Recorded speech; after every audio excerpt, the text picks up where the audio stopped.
soin de toi, maître. Heureuse est la mère qui t'a porté et allaité. Heureux plutôt ceux qui écoutent la parole de Dieu et qui l'observent.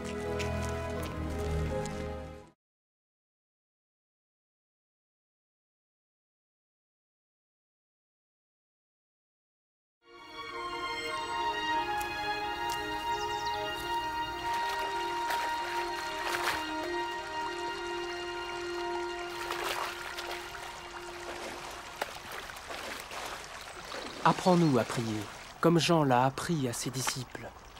Quand vous priez, dites « Notre Père qui es aux cieux, que ton nom soit sanctifié, que ton règne vienne, que ta volonté soit faite sur la terre comme au ciel. Donne-nous chaque jour notre pain quotidien. Pardonne-nous nos offenses, comme nous pardonnons aussi à ceux qui nous ont offensés. Protège-nous contre la tentation et délivre-nous du mal. »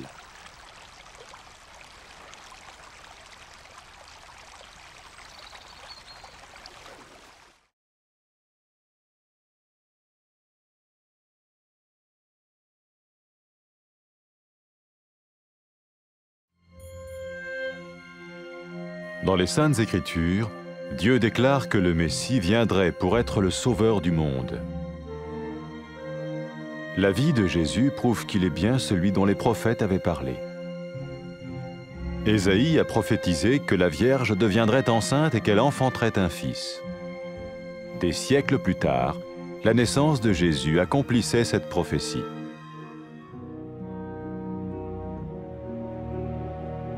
Les Saintes Écritures déclaraient que le saint à naître serait appelé le Fils de Dieu. Cela signifiait que Jésus serait le Fils de Dieu au sens spirituel et non au sens physique. Nous le voyons par sa manière de vivre. Il a guéri des malades, il a pardonné leurs péchés, les a ramenés à Dieu et leur a promis une place dans le royaume éternel de Dieu. Il s'est offert lui-même en sacrifice pour le péché à leur place. Puis il est revenu à la vie, victorieux sur la mort selon le plan de Dieu. Jésus a dit « Personne ne me prend la vie, mais je la donne de ma propre volonté. » La vie de Jésus n'a pas seulement accompli les écrits des prophètes, mais elle a aussi confirmé la vérité de la sainte parole de Dieu. Les prophètes avaient écrit « Ta parole, ô mon Dieu, est parfaite, elle dure à toujours. » Jésus lui-même a dit « Le ciel et la terre disparaîtront, tandis que mes paroles ne disparaîtront jamais. » Jésus est venu pour nous donner la vie dans toute sa plénitude. Mais quand l'homme a désobéi à Dieu dans le jardin d'Éden, il a choisi sa propre voie et ses actions l'ont séparé du Créateur.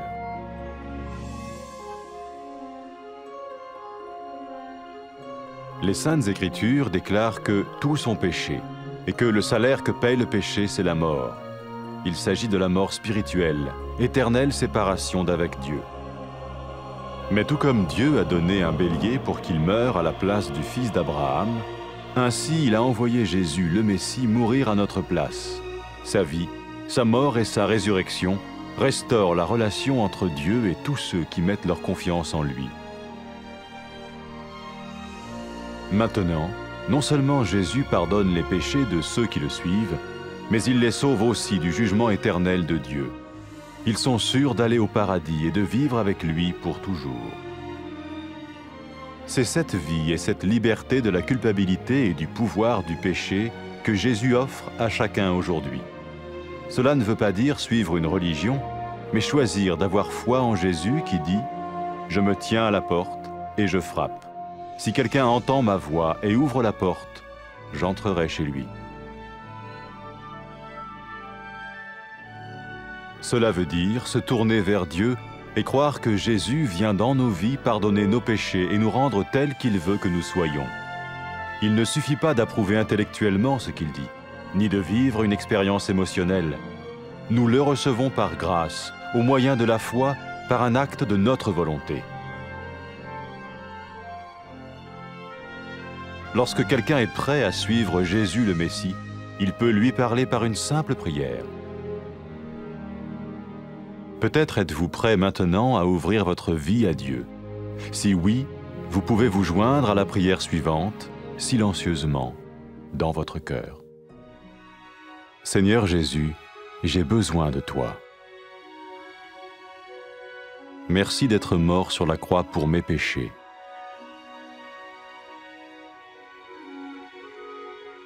Je confesse mes péchés et je m'en repens.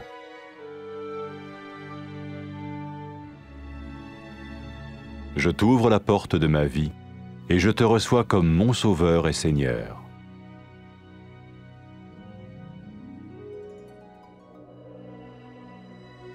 Merci de me pardonner mes péchés et de me donner la vie éternelle.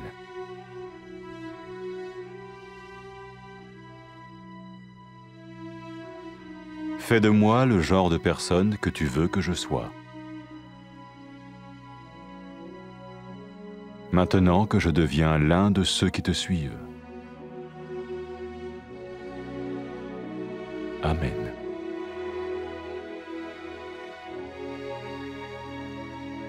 Jésus a dit à propos de ses disciples, « Mes brebis écoutent ma voix, je les connais et elles me suivent. » Pour expérimenter la vie en abondance promise par Jésus, ceux qui le suivent parlent à Dieu chaque jour dans la prière et lisent ou écoutent sa parole. Ils parlent de lui à d'autres personnes et rencontrent régulièrement ceux qui l'aiment et le suivent.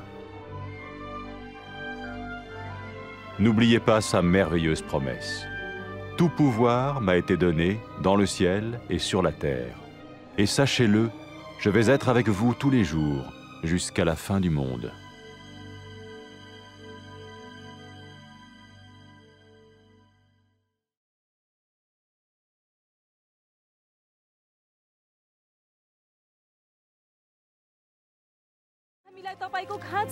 ती नारी धन्यको हुन् तपाईलाई गर्भधारण गरिन् र दूध चुसाइन्। बरु ती मानिसहरू धन्य हुन् जसले मेरा वचनहरू सुन्छन् र पालना गर्छन्।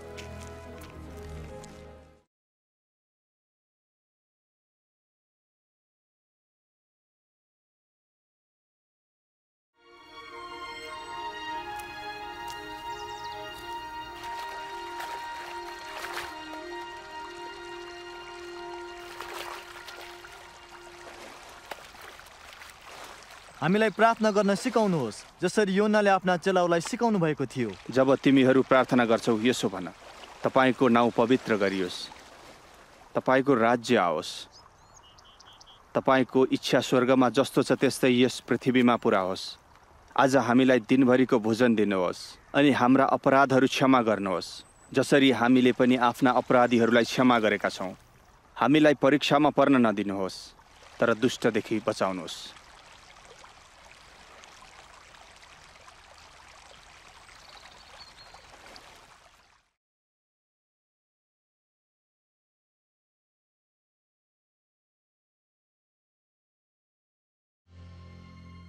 धेरै पहिले अगमवक्ताहरूले धर्मशास्त्रमा लेखेका थिए कि परमेश्वरले मसीहलाई पठाई पापीहरूलाई बचाउनु हुनेछ र परमेश्वरसँग मिलाप गराउनु हुनेछ। येशू ख्रीष्टको जीवनले के देखाउँछ भने उहाँ वास्तवमै मुक्तिदाता हुनुहुन्छ। यशाया नामका एकजना अगमवक्ताले लेखेका छन्, हेर कन्या गर्भवती हुनेछिन्, तिनले एउटा छोरो जन्माउने छिन् र यो कुरा पूरा भयो।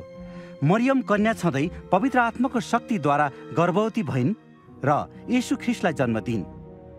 जसरी धर्मशास्त्रमा लेखिएको छ, उहाँको जन्म सम्बन्धी आश्चर्य चाहिँ परमेश्वरको चिन्ह थियो कि जन्मिएका बालक नै मसीह थिए जसलाई परमेश्वरले आफ्नो पुत्र भन्नुभयो। जब मानिसहरूले येशूलाई देखे, उनीहरूले उहाँमा परमेश्वरको शक्ति र स्वभावलाई देखे। उहाँले मानिसहरूलाई निको पार्नुभयो र उनीहरूको पाप क्षमा गर्नुभयो र उहाँले उनीहरूलाई अनन्त राज्यमा स्थान दिने प्रतिज्ञा गर्नुभयो। येशूले आफ्नो जीवन बलिदान गर्नुभयो र सम्पूर्ण मानिसका लागि दण्ड भोग्नुभयो। त्यसपछि उहाँ पुनर्जीवित हुनुभयो र यो प्रमाणित गर्नुभयो कि उहाँको शक्ति मृत्युको शक्तिभन्दा महान छ। प्रभु येशू ख्रीष्टले भन्नुभयो, आफ्नो प्राण अर्पण गर्ने अधिकार मसँग छ र फेरि लिने अधिकार पनि मसँग छ। येशूको जीवनले अगमवक्ताहरूले लेखेका कुरालाई पूरा गर्यो र परमेश्वरको पवित्र वचन अकाट्य र अनन्त छ भन्ने कुरा प्रमाणित गरिदियो। जे अगमवक्ताहरूले भनेका थिए त्यो भयो। येशू नै परमेश्वरको वचन हुनुहुन्थ्यो। ख्रीष्ट येशूमा परमेश्वरले आफैलाई यस संसारका मानिसहरूका लागि प्रकट गर्नुभयो। येशू हामीलाई प्रशस्तताको जीवन दिनका लागि आउनुभयो, जुन जीवन परमेश्वरले पहिलो मानवका रूपमा पुरुष र स्त्रीलाई सृष्टि गर्दा दिनुभएको थियो। तर उनीहरूले परमेश्वरलाई धोका दिए र उहाँको आज्ञा उल्लङ्घन गरे।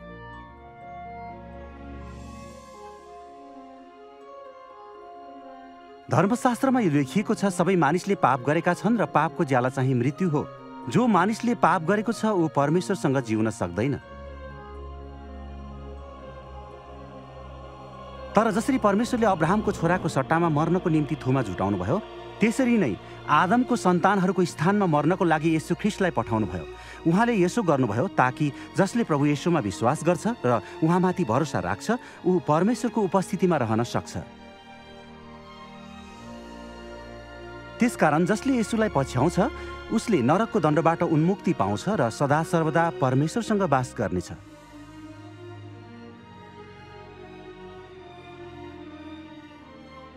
जब येशू मृतकहरूबाट जीवित हुनुभयो, उहाँले आफ्ना चेलाहरूलाई भन्नुभयो, मानिसले मेरो नाउँमा सारा जातिहरूको माझमा घोषणा गर्नेछन् कि जसले पश्चाताप गर्छ र उहाँतर्फ फर्किन्छ परमेश्वरले तिनीहरूको पाप क्षमा गर्नुहुन्छ।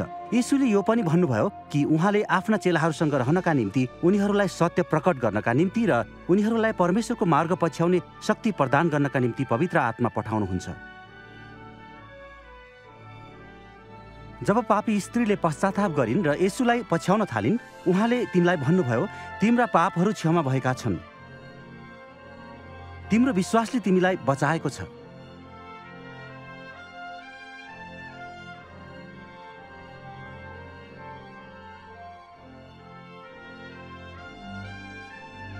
जसले येशू ख्रीष्टको चेला हुने निर्णय गरेका छन् उनीहरूले यस्ता वचनहरू प्रयोग गरी आफ्नो विश्वास प्रकट गर्न सक्छन् र ख्रीष्टसँग आफ्नो सम्बन्ध सुरु गर्न सक्छन्।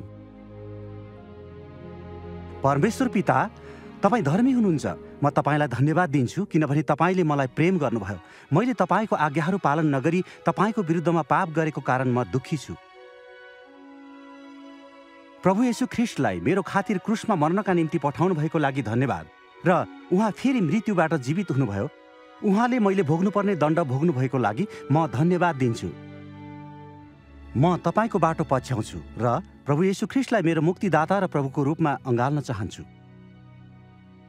म धन्यवाद दिन्छु किनकि तपाईँले मेरा पापहरू क्षमा गर्नुभयो र सधैँभरि तपाईँसँग तपाईँको राज्यमा हुनका निम्ति बाटो खोलिदिनुभयो। पवित्र आत्मा मसँग रहनका निम्ति दिनुहोस् र मलाई तपाईँको बाटो देखाउनुहोस् भनी म प्रार्थना गर्दछु। उहाँले मलाई मेरो सम्पूर्ण हृदयले तपाईँलाई प्रेम गर्न र तपाईँलाई प्रसन्न पार्न जीवन जिउन शक्ति दिनुभएको होस् र यस संसारका हरेक ठाउँमा मानिसहरूले तपाईँको प्रशंसा गरून्। आमेन। येशूले आफ्ना चेलाहरूलाई भन्नुभयो, मेरा भेडाहरूले मेरो स्वर सुन्छन्, म उनीहरूलाई चिन्दछु र उनीहरू मेरो पछि आउँछन्। येशूलाई पछ्याउनेहरू सँगै भेला हुन्थे। उनीहरू हरेक दिन उहाँसँग कुरा गर्थे, धर्मशास्त्रमा उहाँको वचन अध्ययन गर्थे, उनीहरू उहाँको उदाहरण पछ्याउँथे र अरूलाई उहाँको विषयमा बताउँथे। येशूले उनीहरूको हृदयमा वास गर्नुहुने परमेश्वरको आत्माद्वारा उनीहरूलाई डोर्याउनु भयो र सशक्त बनाउनु भयो। येशू उहाँको स्वर्गीय सिंहासनमा उचालिनुभन्दा अघि भन्नुभएको कुरालाई उनीहरूले मनमा राखेका थिए। परमेश्वरले मलाई पृथ्वी र स्वर्गमा सम्पूर्ण अधिकार दिनुभएको छ। यस कुरामा निश्चित हौ कि जगतको अन्तसम्म म तिमीहरूको साथमा छु।